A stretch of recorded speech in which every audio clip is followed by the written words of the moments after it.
Welcome to another Forte Growth episode where we interview people doing awesome things online. We go over their successes, insights, and any failures to keep you motivated and inspired. Sit back. Let's go.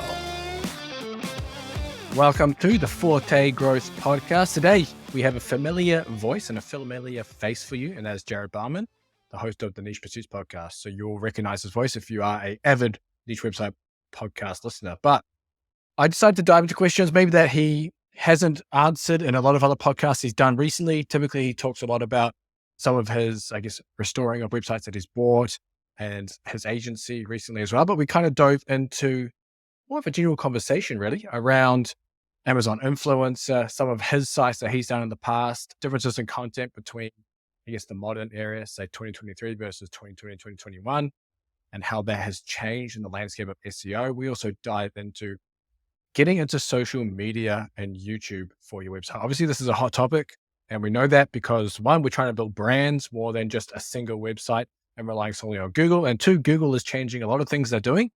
So it's just a way to diversify. And we give some tips there on things that we've done, that he's done there, and good ways to start on YouTube. So you're not having to work through a bunch of barriers to try and get something up. So trying to make things easy so you can get content going and be on YouTube and diversify as well. So you should enjoy this episode. So sit back and enjoy. Welcome to the Forte Growth podcast. Today we have fellow podcast host, Jared Bauman. Welcome, Jared. Thanks for having me. Good to be here, James. Thanks for coming on. People will recognize your voice, I'm sure, from the Niche Pursuits podcast. I guess one of the bigger ones in the space around niche website building. And often people listen to that podcast will listen to podcasts like this too. So generally a crossover audience. But for people who do not know you, do you want to maybe provide a brief background about yourself, and we'll dive into some pretty interesting topics today? Sure thing. Yeah. Like you said, my name is Jared Bauman. I'm the co-founder and CEO of 201 Creative. We're a digital marketing agency that specializes in SEO. So we do a lot of other work, but a lot of our work is SEO, and that's certainly what we get referred for. As you mentioned, I'm the host of the Niche Pursuits podcast, which has been a very long-running, successful podcast that I started hosting a couple of years ago. And then I also run Weekend Growth, which is basically where I blog and make videos about different little tactics, tips that I see working these days. And I'm sure we'll talk about some of that with influencer program or SEO in general, side hustling, website building, all that. So yeah, that's me in a nutshell right now. What made you start the Weekend Growth newsletter? Because that's relatively new, right? It's brand new. Well, I always had it in the back of my head that I wanted to do something like that. But as you realize, things, never really make it to the priority list. But I released a course for website owners on how to take high quality pictures for their website. Mm-hmm. And that needed a place to go. And it didn't really make sense to go under the 201 Creative brand, because that's our agency that is really about, hey, we'll do stuff for you. And this was the first foray into, hey, let me help you do stuff. And it just seemed to necessitate like a different landing spot. So that's where the Weekend Growth website was created, like last November or something. The newsletter came out of one of the segments we do in the Niche Pursuits podcast every week is kind of talking about side hustles. And I was like, Spencer, I don't really have a good side hustle to talk about. And he's like, well, you better start one or figure it out. So I thought that's probably the best opportunity. And I'm certainly the most passionate about it. So I started it just like a 12-week challenge to see if I could get to 1,000 subscribers, and then I'd reevaluate, and it's stuck. So yeah, that's the origin story. Nice. And so you obviously got to the 1,000 subscribers then in that 12 weeks? Yeah, I think I did it in like 10 weeks or something. I think it took about 10 weeks. No ads, just a lot of begging, like, just please let me hit my goal. Fair enough. So what's the plan with the newsletter then? Obviously it's a side hustle. So are you planning to build this thing out into I guess you could say, a prominent niche site newsletter and sell sponsorships and do affiliate marketing from it? Yeah, good question. This is one of those things that you throw up against the wall and you see what sticks. So as long as there continues to be good engagement and people like it, then I'll continue to do it. I don't really do anything unless I have some sort of monetization goal, like at least not in business. So the more time I end up putting into it, the more it's going to need to be better monetized. The less time I end up putting into it, the less concerned I am with how monetized it is. I'm kind of dipping my toe in everything, right? Like I'm doing the newsletter. I'm doing a YouTube channel. I think it's got like 6 videos on it. There's a blog to the Weekend Growth. And so there's, I basically take the newsletter and put it up there and reformat it for a blog post and kind of just seeing what works or what, again, what people want. And if people gravitate more to the newsletter and that grows, then I'll put more effort into that. If they don't, I won't put as much effort into it. I'd say I'm not really forcing it, but we'll see where it goes. You think you could serve as a lead gen for your agency? It does. It already does. Oh, okay. There we go. It does. That's the magic. Yeah. And that's when every once in a while we'll have like an ad spot in the newsletter, but usually we're always calling people to take action in some capacity with a service we offer at 201 Creative. It's not a hard push. It's just that most of the newsletter topics come out of work we've done at 201. So like, we got hired by a client. Here's the problem we were up against. Oh, here's what it looks like 6 months later. Here's what we learned. Here's what we wish we would have done differently. Here's what we did well. Let's write an email about that. And then at the end, it's like, oh, well, why don't we just offer the same exact service that client booked in this newsletter? And people can either take advantage of it or not. So it kind of does lend itself nicely to what we do at 201 Creative. So as 201 Creative, then that would be your main source of income, and everything else you do is almost like a side hustle? Yeah, everything else is a side hustle. So I do own websites. 201 Creative actually runs websites. We build our own websites and buy them and sell them. And that kind of started a couple years ago. Amazon Influencer is a new thing. Even podcast hosting, that's like a side hustle. So I probably have a pretty good amount of side hustles now. But yeah, the agency is the breadwinner for sure. Yeah, I feel you on the side hustle side. I mean, shit. I think I've got as much on my plate as you do yours of things going on the side. I mean, I'm hosting this right now. That's another one, so it's just keep adding to the pile. I joked when Spencer interviewed me on the Niche Pursuits podcast a couple months ago that, he was like, yeah, we're here to talk about one of your websites. And, we talk about side hustles here a lot. And I joke because I'm like, well, actually hosting the podcast is my side hustle. Like that's my primary side hustle, and we kind of laughed about it because it's like, oh man, that's roles really, reverse there. No, for sure. So you obviously have the agency, you have all these things you're going. What does your typical day look like then, balancing all this? Yeah, depends on what hour of the day you ask me. No. Yeah, I've spent a lot of effort teaching and training myself in organization, time management, time blocking, segmenting my time out. I'm not a naturally organized person, as anyone who works with me will tell you. And so like I really have to lean into that stuff or else I just kind of blow in the wind a bit. Morning time is like when I'm at my prime. I'm like, my wife always says I could take the SAT 10 seconds after I wake up. Like I just wake up ready to go and it's all downhill from there. So like I've learned over the years that the early morning time is when I don't take meetings, don't do calls, don't respond to emails, don't handle Asana tasks. That's when I do the deep thinking work, whether it's project planning or whether it's strategic analysis, whether it's any of the stuff I have to do that takes like insight, thought, and focus. And then I try to do my meetings with teammates, my meetings with clients, or my podcast interviewing from about 9 a.m. to 1 p.m. And then after 1 p.m., it's all the busy work. So catching up on emails, handling Asana tasks, putting out little fires or helping a teammate with a question they have, something like that. That's the general structure to my day. First third is deep thinking, strategic stuff. Second third is client and team facing. And then final third is tasks and emails. Yeah, I'm similar to you, and my mornings are my best. And that's when if I'm going to write something, I'll get up and I'll try to write something then, I'll do something then. That's when newsletters get written is the morning. Yeah, totally. And then I'll try and save, like if I have to do like editing of an article and publishing something for my writers or anything like that, because I can do that without thinking. I don't need my brain to do it. So that's when I'll try and push that off then and do something that requires a little bit of juice in the morning as well. And that seems to work well. Doesn't always go that way. No, I was going to say like you can't totally avoid email. Like at the agency level, like I got to at least look at the inbox and make sure like, like if I waited to respond to that until 3:00 in the afternoon, that's going to kill somebody's productivity or something. But, and then you try to move as much away from email and into something like an Asana or a Trello. So you're not living in your inbox and you try to do those other things. But, 80% of the time, it works 100% of the time. Nice bit of anchorman going. And then That we can dive a little deeper into your own projects too, because you mentioned 201 Creative has their sites to buy and sell, but you mentioned that you also have your own. So those are separate? I have my own. I have two sites that I basically started before or around the same time as we started the agency. My very first website I still own. I started that back in the summer of 2017. I still Wow. have it. I don't spend much time on it, but it still earns money. That's my own site.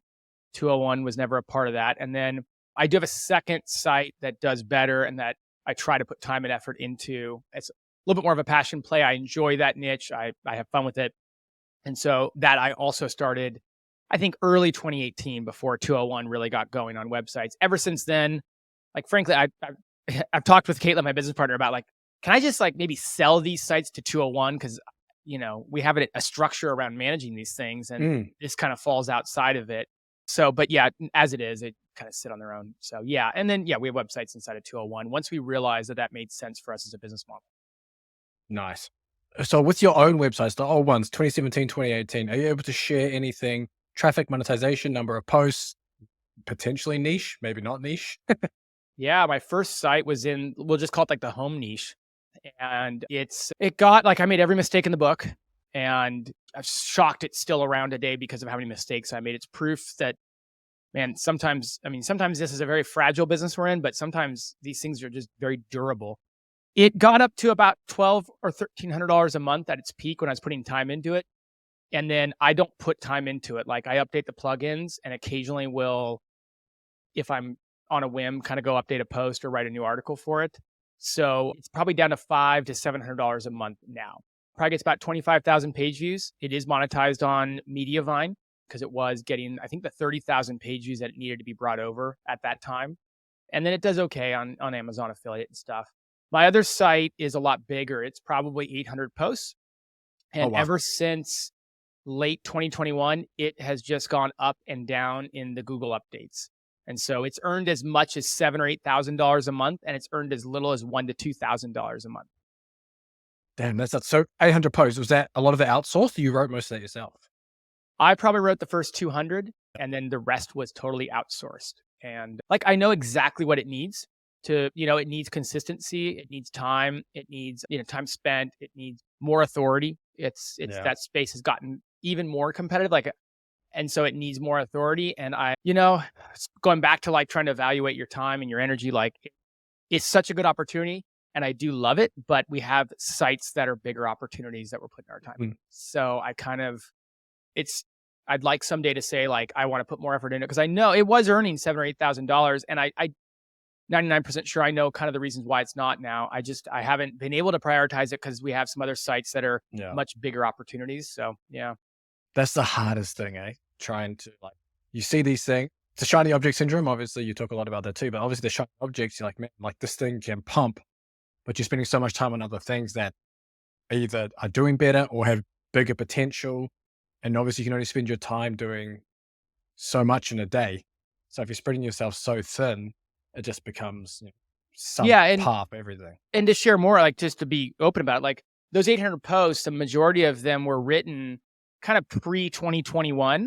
So they need updating, and they don't just need updating for the refreshing factor, but like a lot of the way we do content now has changed since say 2020 and 2021. So they need like real updating. The content is good. It's accurate. It's helpful, but it's not organized and presented in a 2023 way. And, we talk a lot about how hard content updating is. Well, when I look at updating, if I'm being real, about 800 articles, that's a lot of time. And then I have to weigh that up against the benefit of it, right? Like the ROI of it. And that's why other projects just make more sense from an ROI standpoint. Do you want to dive into the differences there? 2020, 2021 content versus 2023 content. Well, what does it look like back then? And then what would you need to change to make it suit the current, I guess you could say, Google standards or SEO standards? Yeah. So broad stroke from a high level, these articles are very question and answer based. They're very like direct response with probably more somewhat fluffy, words in addition to it, right? So like, can you do this with that? Hey, let me tell you in a paragraph that yes or no, or sometimes or always you can do this with that. And then let me like write a bunch of stuff about the surrounding topics, throw some FAQs in, and move on. So they feel thin. 2020, that wasn't really that thin. They're light on things like tables, bullet points, graphs, sources, lots of in-depth imagery. They're not as tightly connected in terms of topical silo as they need to be. They tend to bounce around a lot, right? 2020, you could kind of be a little bit more broad about your niche and which topics you cover, and they are not as tightly organized into central topics like you kind of need now to succeed with a site that, again, going back to it, isn't as authoritative, right? Authority has been winning every year since 2020. DR is more important now than it was. And, we can get into fist fights about it, but I see so many sites every day. And let me tell you, links matter more now than ever and stuff. So those are like 2020, Jared's site winning, earning $8,000 a month. 2023, somewhere between usually $2,000 and $4,000 a month. Yeah. Hey, that's still decent though. Just sitting there doing nothing and you're making $2,000 to $4,000 off that site and another $500 off the other site. It's just total blessing. Yeah. Total blessing. Like it speaks to the power of doing this, and it's a long slog and hard, but it also gives you a lot of flexibility, and you can kind of take your eye off the prize, and sometimes it continues to work out in different ways. Yeah, for sure.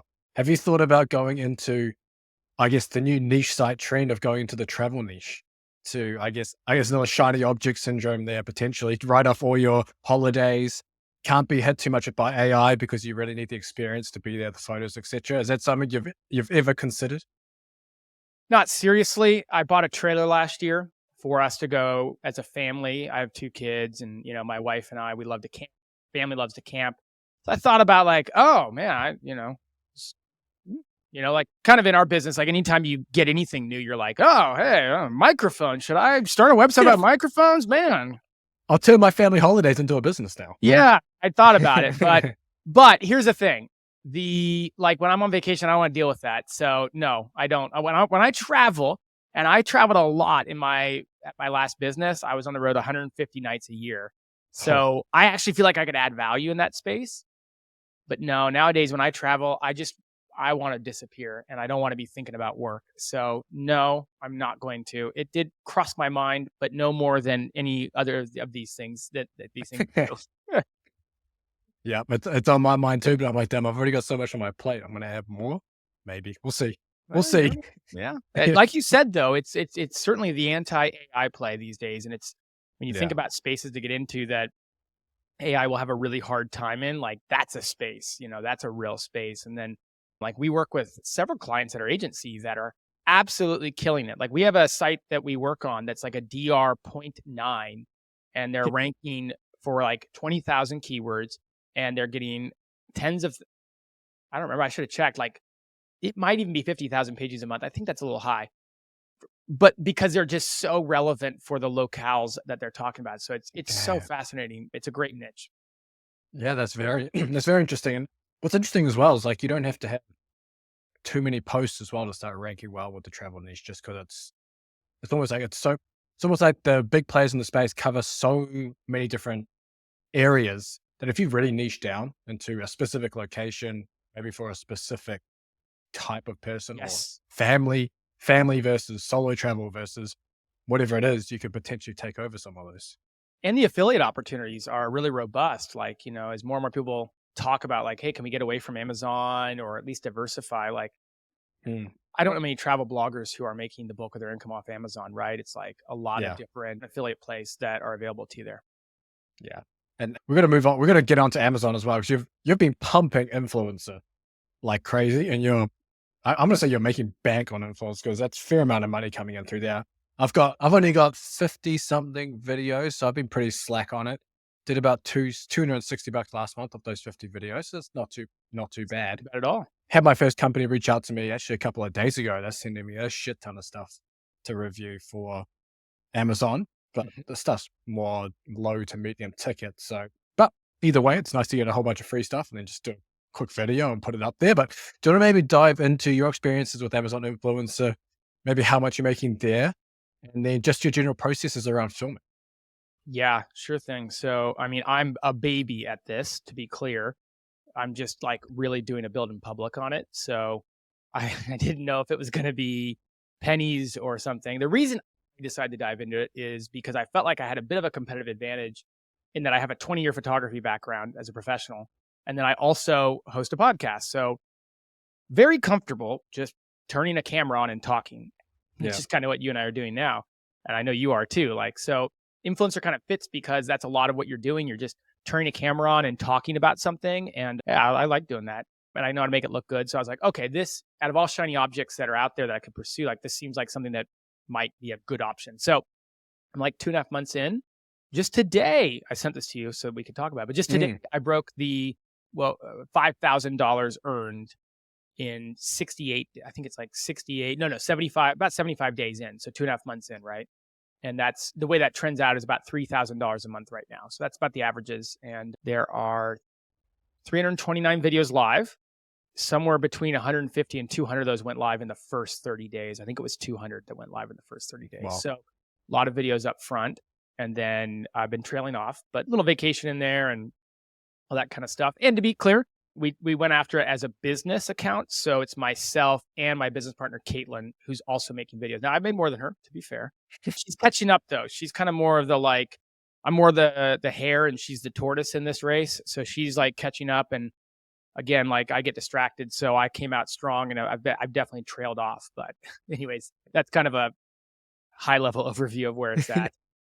Nah, I love this Amazon influencer thing because to me, I think it's the only side hustle or business that's truly passive because it's make the videos and you leave it and there's nothing you need to do to upkeep it. You just kind of leave it there and then people watch your video and they buy it and you make money. And you can do as much as you want, as little as you want, but the more you do, the more money you make. And it's just one of those ones where you don't need any specific skills. You don't even need to review the product. It's not a review. Yep. Exactly. That's like I think people get into a thing where, oh, I'm doing Amazon influencer reviews. I should review it. I should tell them this is my favorite coffee mug, whatever it is. And it does this, this, this. And compared to these other ones, this is the best. And instead it's more like showing them the things that that you can't see on an Amazon listing and things that you would usually want to know, So like, for example, we got an Amazon, just a cheap Amazon squat rack in the garage just to have something. And so instead of being like building it and then filming, be like, hey, this is this, blah, blah, blah. It's more like I actually filmed us putting it together to show how easy it is to create. Because when people are looking at this thing, they're like, am I going to need like power tools to put this together? And am I going to need like multiple people? But then when you show them step by step in a couple of minutes video, they go, oh, okay, I can do that. And that might be the decision for them to buy. So it's a really interesting, I guess, program where you're not sitting there trying to shill products. It's more just like, this is how this t-shirt fits. I like it. It feels like this tall and this weight. So this is a size large and it fits me. And it's pretty much as far as easy to go. It reminds me of at the agency, every once in a while, there's clients that come along that are looking to sign up with us. And, for whatever reason for them, maybe it's because SEO services are, kind of confusing, or maybe it's a lot of money for them or whatever it is. Like they just want to talk to me like for 10 or 15 minutes before they sign the contract. Right. And so we'll just get on and like, there isn't necessarily an agenda. It's just like, oh, cool. So like, when's our first deliverable to come in? And it's like, well, it's actually in your contract, but it'll, 30 days, we'll get your first, and then we're going to do this. And we just talk for a little while. And there's a comfort that comes from that.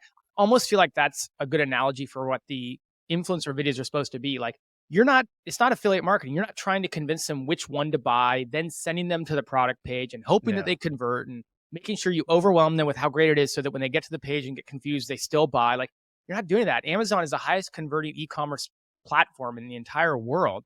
They're already there and they've already scrolled pretty far down the page and are pressing play on a video. Like they want to buy it. They just want to see something about it. All you're doing is showing them how big it is, how tall it is, how hard it is, how, whatever it is. And I think you're right. Like understanding that does a couple things. It makes your videos convert better because they're not wanting to be sold. They just want to see something about it. But it also makes it a lot easier to film them. You don't have to think about it. You just kind of get it out. You're like, oh, okay, let's see. We got a coffee mug here and it's black. And, it's kind of bigger than the other coffee mug I have. And like, I'm not trying to make a joke out of it, but you don't need to overthink it, Yeah. Oh, for sure. For sure. And as you mentioned there, like literally what you did there could be an Amazon influencer video. Like it's black, holds my coffee in the morning. I can put my X amount of coffee in there plus my milk. And I use this every day. It's perfect. I've dropped it thick. 5 times and Yep, it hasn't broken. dropped it, didn't break. I'm not saying it won't break, but mine didn't break, and Yeah. yeah. Exactly. So what are your top tips then if someone wanted to get started as an Amazon influencer in terms of maybe filming and in terms of even getting accepted? Because I've obviously people still don't know what the actual, what do you call it, guidelines are, right? In terms of being accepted. No, and I just interviewed Doug Cunnington on the podcast. Yeah, I just listened to that too. Okay. He and I were like deep diving in a bit and found out that it looks like somewhere published on Amazon's terms and conditions is actually, they say the minimum is 500 followers on one of 4 platforms. And so that's kind of the hurdle for a lot of people. But to me, this is where it's so good. Like, you now really need to be building social media accounts for your website if you care about them growing. Like, if you're just trying to like squeeze out an AI site, throw it up against the wall and see what works, okay, I get it. But like, if you really want to make a go of a website nowadays, like, you need to be bolstering it with some social media content. So if you don't have 500 followers on, I think it's TikTok, Facebook, Instagram, or YouTube, it's just a great push for you to go do that. And then you can double leverage that with the Amazon Influencer Program. And yeah, they do manually review and they pretty heavily review your first 3 videos once you're accepted. And you have to get those 3 videos approved before you're allowed to have your videos placed on product pages, which is where you make your money. So yeah, there's a lot of criteria. It's not hard. It's more like FTC. It seems like FTC type stuff. Like, don't mention the price. Don't let a barcode be in there. Like, don't have your name in there. Like, a lot of times people will do an unboxing, it'll have their name and their address, and Amazon's like, that's it's a lot of that kind of stuff. I got accepted out of the gate. I took it pretty seriously. I took a course actually to just, make my life a little bit easier, but you could do it without a course. But and then once you get those 3 approved, you're off to the races. You can go as fast or as slow as you want. You can upload as many or as few as you want. And at that point, my first 3 videos, I think, took 4 or 5 hours, because I just made a lot of little mistakes. But then once you find your groove, you get going. I don't know about you, but I find like it's best, like once or twice a week, I'll block out a couple hours and I'll just crank out like 20 or 25 videos rather than doing them like one here, one there. Yeah, you get into a rhythm. As soon as you do one, you go, oh, I'll do that thing. And yeah, you're like, oh, I don't want to do it. I don't want to do it. And you're like, what am I going to say? What am I going to do? And then you do 1 or 2 and you're like, oh man, let's go. Let's just do this. I'm ready, And so then and after like 2 hours, you're like, I can't talk anymore. I think I'm going to stop. Yep. No, exactly. So would you tell people to film portrait mode or landscape mode? Landscape mode. I think portrait mode instantly slides it over to what they call Inspire, which is more of a TikTok style where you're probably going to want to be, more TikTok-y, like fast-paced, interesting, potentially show your face, that kind of stuff. Whereas this is landscape model, and I can just be faceless Jared talking about this product very candidly, but not needing to put a show on, I guess. Yeah. I did upload a couple of portrait ones and nothing's happened to them. So I don't know how it actually works onto Inspire. Exactly. Like, I was DMing with somebody, Thomas, another person we had in the podcast a couple months ago about influence. He makes like $8,000 a month or something off influencers. So when I have questions, I DM him and I was like, hey, I used to be a photographer. Can I do the photo thing? But does that count as Inspire? And he had a very good answer that I won't try to summate because I didn't understand exactly whether they would go into Aspire or they'd go into something else or how it all works. So it's very confusing program. I just released a video on my month 2 earnings. And the second half of the video, I kind of walked through. I'm like, okay, they give you terrible data, very limited data. And so you're really struggling to know like what's working, what's not, like what moves the needle, what doesn't. So I tried to deep dive the data as best I could and share some things I saw working. But everything I say is with this huge caveat that, we don't know much about any of these things. Yeah. I think a nice thing for people to know as well is you have a video on a product page, but if they watch your video, they buy different products, you still get commissions on the other product. So that's just something to be aware of. Like if you're in that carousel and someone just watches your thing and they end up buying a different one, you're going to get commissions regardless. So and I've noticed this a lot. I'll share this. Like you make a video about like, maybe this is I'm holding up for you guys listening on audio, but maybe this is like a 16-ounce coffee mug, but that brand also sells 12-ounce coffee mugs and 20-ounce coffee mugs. And so you make a video about the 16-ounce one, you tag it with that 16-ounce coffee mug ASIN, but it's very likely your video will also show up in the 12-ounce one and the 20-ounce one.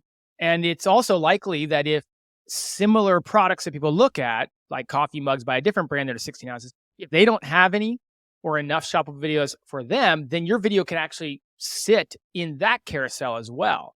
Yeah, And like so I related make, videos, right? yeah, I make money on like products. I'm like, I don't own that. I've never reviewed that, but it's related to a video I did make because it's kind of like a different brand of the same kind of product. So yeah, there's a lot of cool ways to earn money. I mean, I made money on a generator. One of my top performers is a generator. I've never even made a video about a generator. I have no idea how I made that. And it's got to be back to what you said, which is somebody must have watched my video on I don't know what, and then went off and bought a generator.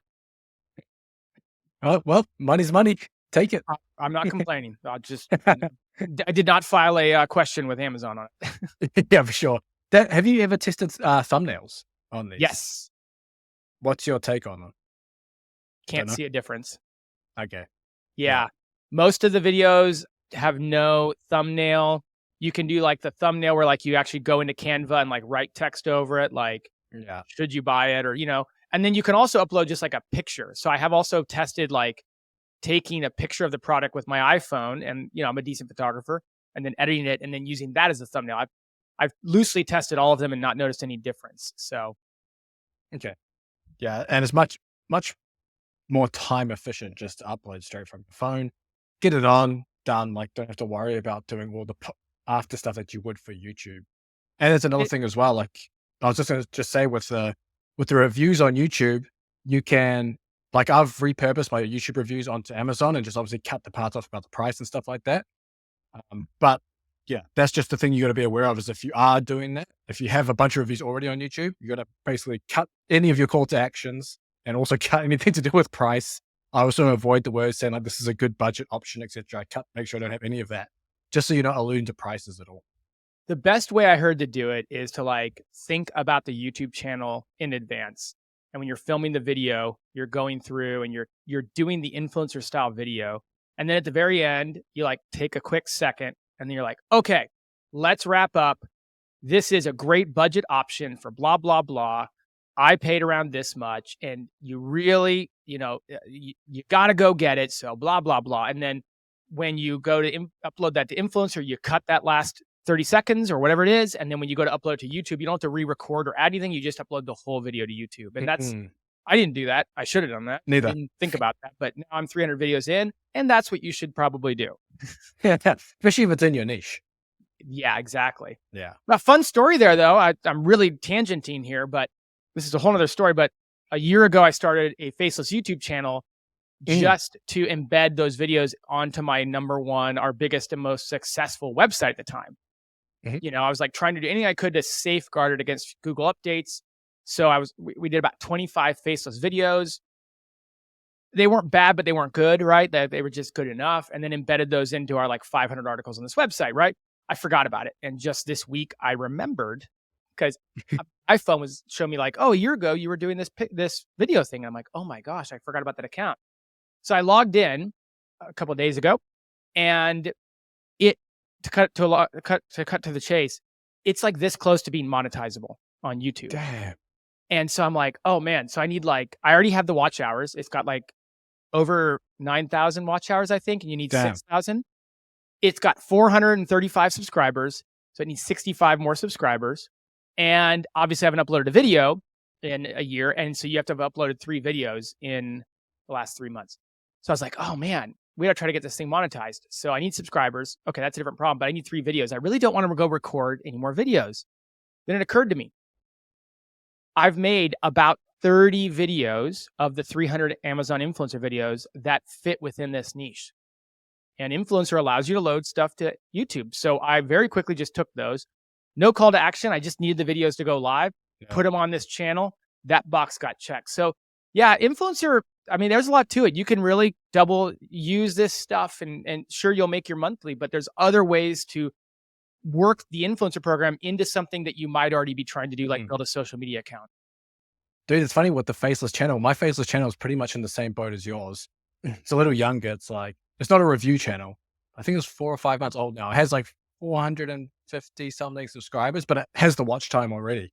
Oh, you're close.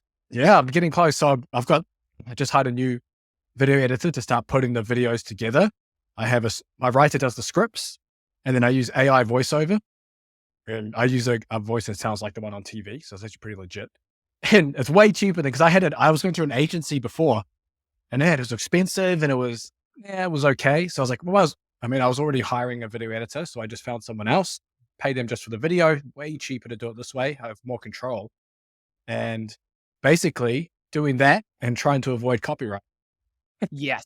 Right. That's been, we've talked a lot about the Faceless YouTube channel that Spencer's been working on the podcast. And I mean, his biggest earner got hit with the copyright thing, and they resubmitted and said like, hey, it's fine. But YouTube did not come down on their side. So it was like, man, that sucks.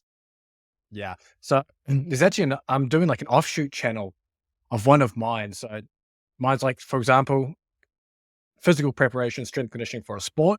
And then the shoot off channel is the same brand, but it's more like the technical side of the sport. So coaches coaching the actual sport itself. And it's more like a breakdown of a match. So the coach is doing a voiceover, pausing, drawing lines, etc. Wow. And then just screen recording the match and then uploading it there. Now that might get hit by copyright because it's pretty ruthless in that sport, but I don't care as long as it's not like strikes. If it's just copyrights that have no effect, I'm cool, because I'm monetizing that through a membership anyway. So I'm going to send them to the membership, be like, I don't care about the ad money, whatever. I'm just trying to build the brand with that. Whereas my other cash cow channel that's kind of not related to the brand is more like, I'm just pushing that to see if I can get ad revenue from it and maybe send some of that traffic back to a second site. That's the thing. My wife's a school counselor, and she kind of has developed a specialty. And so we were looking into starting a YouTube channel around that, especially this summer. But a lot of it would come down to whether or not she can kind of read copyrighted material on the YouTube channel. And you're right. Like looking at it, there's kind of two types of copyright strikes, right? There's like the copyright strike that's like, hey, you can keep that live. You just can't earn money off of it. So we can't put ads on it, but you can keep it live and keep getting views.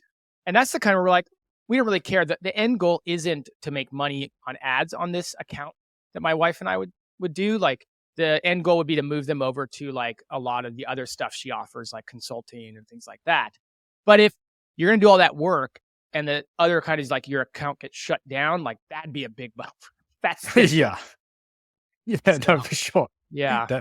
That's something to definitely try avoid, but can only try and see what happens and go from there. And if it does shit hits the fan, then there's lesson learned, I guess. Maybe there's another way of going about it.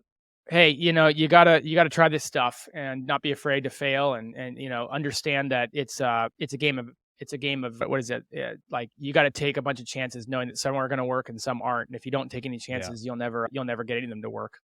Yeah, for sure. And you talked about actually leveraging social media as well for websites. So obviously, even not too long ago, you could kind of just build your niche website. Your website stands alone. You make money. That's kind of your business. Obviously now we're kind of trending more towards building a real business or being in a lot of places at once, or a real brand. So people are kind of branching out to YouTube, TikTok, whatever other socials. And I think if for the listeners, if you listen to last week's episode with Chris Palmer we just had on, he talked about EEAT, not as a product of links or author pages or anything. He sees EEAT as your brand being mentioned in a lot of different places all over the internet. So social, audio, video, images, etc., etc. So obviously becomes an important play when you're starting to go into things like social. But I wanted to ask you, Jared, how are you leveraging social for your 201 creative websites or any websites that you have, including your own? Do you have a strategy at play there that maybe listeners can make actionable plays to do? Is it very time consuming? Are you repurposing content? What are you doing there? Well, first off, don't look at 201 Creative as an example of anything.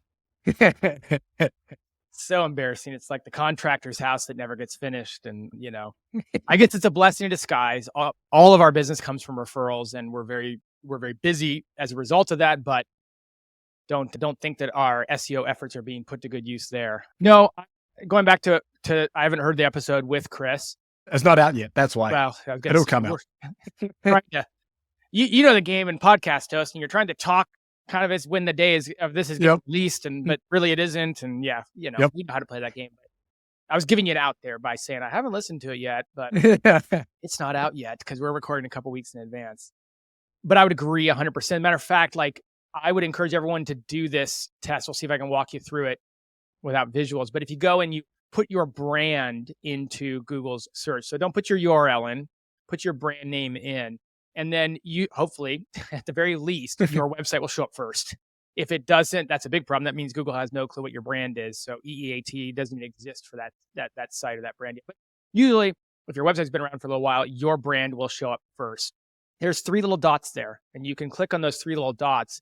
This is a newer feature, and I think they still say it's in beta, but these 3 dots tell you some indications about what Google thinks of your site. And what you'll see is that they're pulling that information from third-party resources, mostly usually either very high authority sites that mention you or social media accounts. And I'm not trying to say that I know how Google works, but it sure feels, and other people have also concurred, that this is a little bit of a window into how Google looks at the authority of your site and where they're looking to validate that authority. Yes, I'm actually just looking at mine now to see what comes up. So when you do that, when you click on the 3 dots, I see there's source, there's personalized for you, and your search, and this result. So I just put my brand name in there. What am I looking for specifically in this little window? Yeah, so let me pull it up as well so I can kind of walk you through it, because I'll pull up 2-1 Creative here. Actually, you know what I'll do is I'll type my name in, because for better or for worse, I'm a little bit more SEO'd than my company is, but that's a whole nother problem. But so if I go and I look up Jared Bauman here, sorry, my computer is lagging a bit. You'll see that, here we go.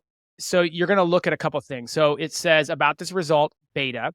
Yep. It'll tell you a little bit on source. And if you click more about this page, then what that's going to tell you is really where they're getting this information. And sometimes it'll say, Google can't find much info on other sites to help you learn about jaredbauman.com. But let me type in I'll type in, niche pursuits, because that's a much more popular brand than I have. Okay. And it's one that everybody knows about. And again, my computer is crawling. But if you type just niche pursuits into Google, you'll see that the nichepursuits.com site is up there at the top. Mm-hmm. I see now. I've clicked on the more about this page on my own brand, and it comes up with about the source. About the source. and it has a bunch of different things linking back. Exactly. I see. And so you can kind of start to see what's being taken into consideration. And I don't know what's on yours, but you can kind of, I think the personalized for you isn't quite as interesting, but you can kind of start to see, about what they're looking at when it comes to this entity. I think that's probably the right word to use, is this entity, right? And I think that a lot of people, we see this come up a lot in website audits that we do, is people will mix up themselves and the website. And in Google's eyes, the website is not tied to any person. It's its own entity. And so, you might be the author of the blog, of the website, but the brand itself has to become an entity in Google's eyes. And that's why stuff like social media, getting mentioned on really big websites, being being a part of other parts of the web has become increasingly important to Google. Yeah, I see sites that, people might kind of almost poo-poo as, these links don't really do anything. But for example, I've got Crunchbase, because I set up a thing on there just to get some extra stuff. A lot of podcast things linking back that are on there, even SimilarWeb. Yeah. Linktree. Linktree is very easy for anyone to set up, and that shows up on the results here. So even just setting some of those things up can potentially, I guess, help your whole, I guess you'd call it the trending entity stacking or something like that, in terms of getting all your socials and various things out there as well. But as far as social strategies go though, is there anything that you're doing in particular that you've found works well with yourself or your clients? Yeah. So, I will say that we've had the most success in YouTube by far. YouTube is really fun because you can make a lot more mistakes. It's not quite as important to have topical authority. Content publishing routine is important, but you can get away with different variations of that. It's different because the metrics that seem to be more important on YouTube are things like keeping people on the platform, keeping people engaged, cracking the code really is keeping a high percentage of people watching your video for a long period of time. And, if you translate that over to a website, I don't think time on page is a massive ranking factor, like it's there, but I don't think it's nearly as important as so many other things we spend time on. So the other thing about YouTube is that there's a lot, depending on your space, there's a lot less competition there. Yeah. That's a broad stroke, so we can get into that more. But also, like, you don't to like be the most professional outfit in town to get good results there. Like, it's a lot harder to sell things like personality and connection on a website, and a lot easier to sell that For sure. in a YouTube account. And so, to some degree, there's a little bit less rules hampering you in like a YouTube environment. Yeah, for sure. I've got 2 YouTube channels with my face and one that has no face. And I mean, it's been one of the best things I've done for my sites is getting onto YouTube, having podcasts for my businesses, making videos. Like the faces you mentioned, the face-to-face relationship you make with your audience is invaluable, and they become very sticky. And it just becomes much easier. It's just another way to grow, because at some point on your blog, you can write all this content, but when you start going into YouTube, it's just like another level. But regarding reviews on YouTube, have you found YouTube reviews tend to convert better, worse, or the same as on your website? Worse. Worse? For me. Interesting. Worse for the stuff we've done. Again, part of it's because there's an inherent nature that, like, the more you're sending people away from YouTube, the worse that video is going to do. And so it's almost a self-fulfilling prophecy. Like, the better you are at converting affiliate sales on YouTube, the worse your YouTube will do. It's sad. So, I mean, so it's just, it's like, I don't want to simplify it too much, but like, that's like, the better you do on YouTube, the worse your affiliate sales will do as a result, because you will do better on YouTube the longer you keep people on YouTube, which means you won't sell as much.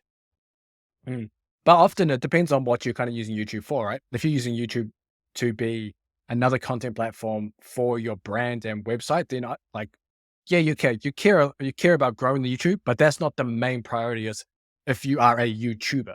If you're a YouTuber, I can see that. But if you're not a YouTuber, Totally agree. Then I don't think it's that important versus shilling your products and presenting information that is showing that you're an expert in whatever it is that your brand is and you are, so you can build the trust with your audience to be able to convert them into potential customers or email those people or whatever it is.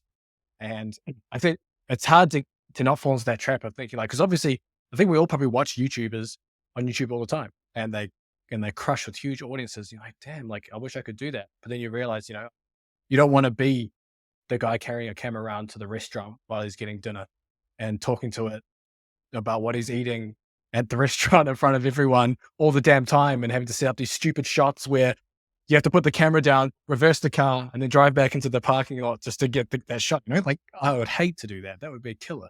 And that's the whole point. Like, I really do come at it from the angle of, like, if you want to make a full go at YouTube, then the game totally changes, and the way you do it totally changes. But exactly to your point, as a brand builder, as a wonderful complement to a website, YouTube is great because you are able to use a platform in a way that it fits, but you don't have to try to get hundreds of thousands of followers to pay the bills with it.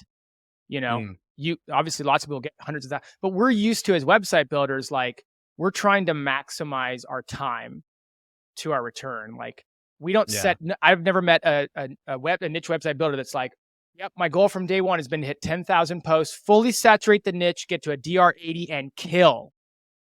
We're like, my goal is to make $1,000 a month, and then I'll reevaluate.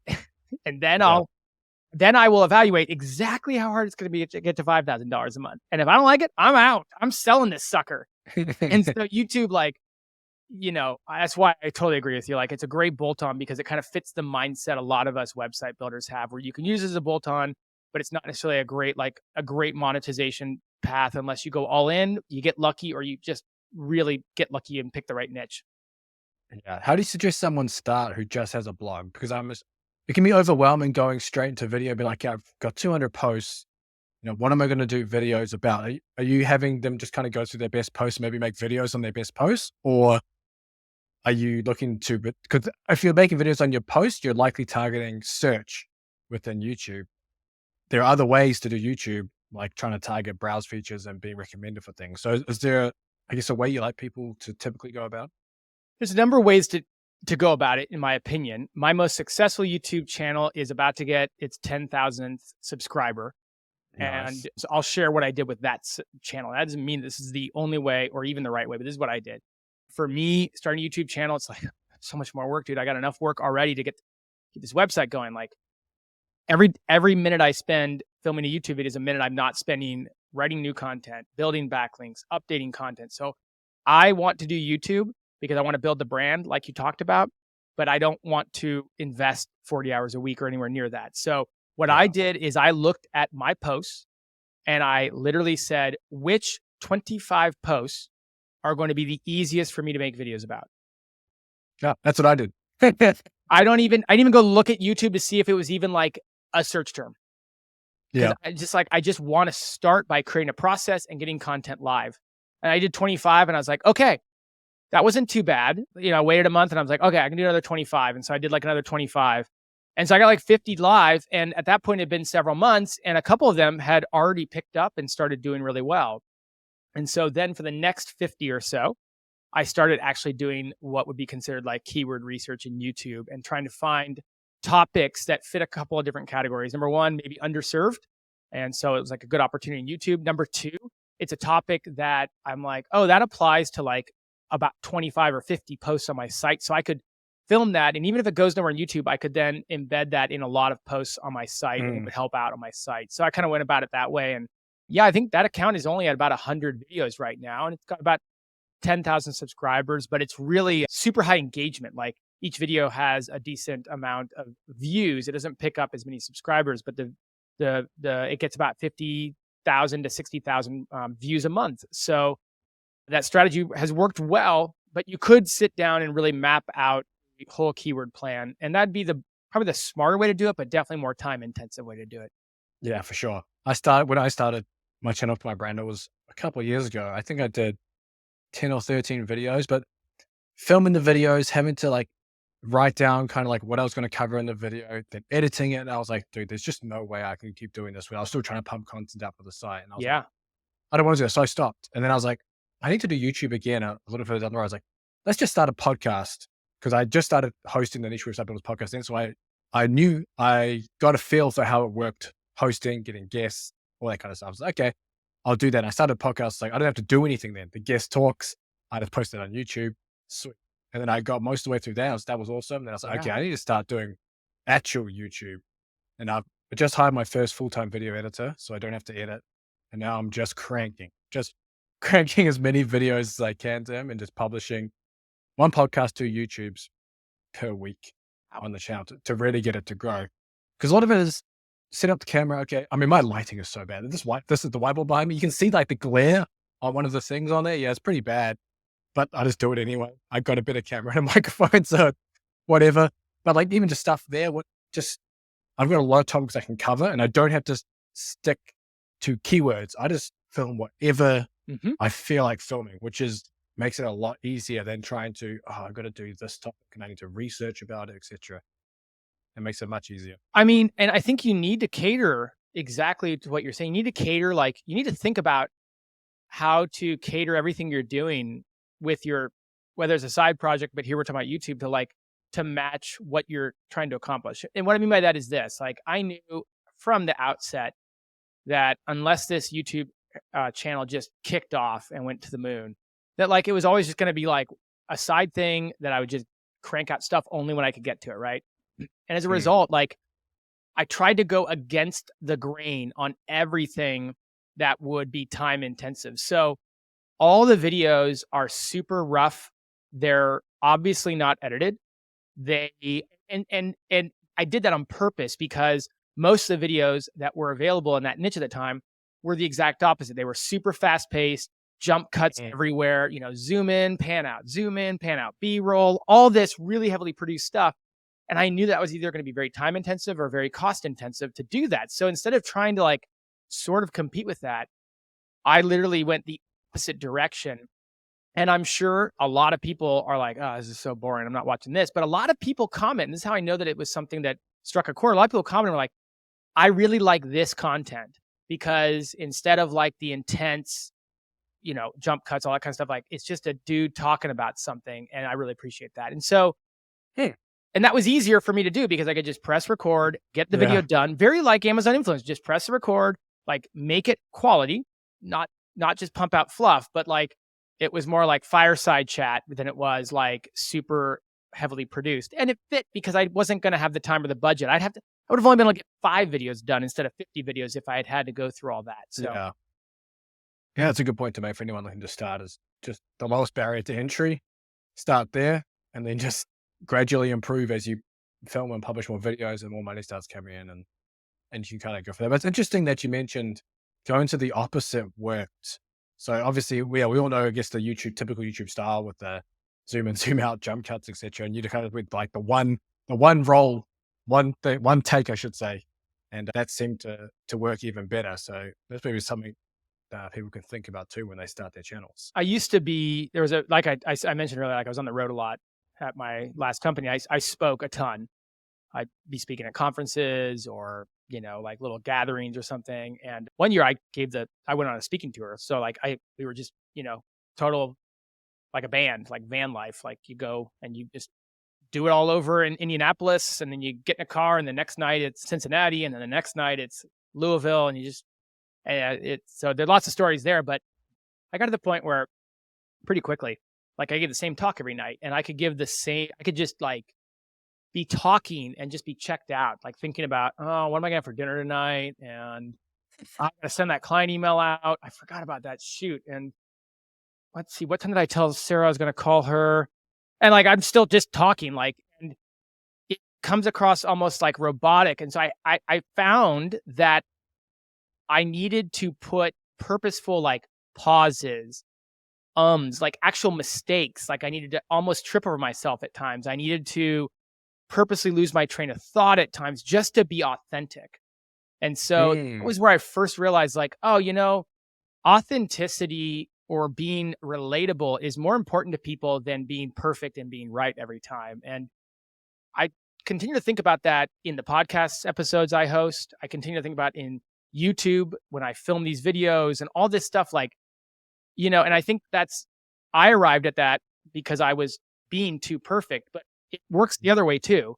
If you are far less than perfect, you can still be very successful in these platforms if you're authentic and if you're true. So, I don't know, just something to pass along. If you're on the fence about doing something like that, but you're worried, like, I'm going to mess up, it's going to take a ton of editing work. Like, maybe just mess up. Maybe just don't edit it. Maybe let people see that. Maybe they'll like that better than all the other stuff they're seeing. Oh, I love that. That's the perfect way to end this podcast too. And hopefully some inspiration for anyone who's on the fence of getting started with video, turning their blogs into video content, social media, whatever it is, to start, make mistakes, and even maybe your authenticity that comes through from, we could say, making sloppy videos makes you more money. So, but where can people find you, Jared, and follow what you're doing? Because obviously you're posting a lot on Twitter and doing a lot of different things. Obviously you got a billion side hustles as well people can follow. So where can they find that? Yeah, if anybody wants one of my side hustles, just let me know. Happy to get rid of one of them. I'm probably most active on Twitter, just my name at Jared Bauman. And then Weekend Growth would be the brand if you want to learn more about all this. That's weekendgrowth.com. Got a YouTube account. And then if you do need any help with any SEO or marketing services, 201creative.com. Perfect. We'll link all those in the description for you too, so anyone can get to that easily. But thanks for coming on. Appreciate it. It's fun to talk with another podcast host. We didn't even get into podcast hosting. Maybe that's part 2. Yeah, part 2 for sure. We'll have to do that. I don't think it's that interesting, actually, to be honest with you. That's true. People are like, I don't even do podcasts. I'm not going to start one. Why am I listening to this? Yeah, they're like, I have no interest in starting a podcast, and why are you spending an hour talking about it? No, good. Cheers for coming on, Jared. Thanks, James. Good to talk.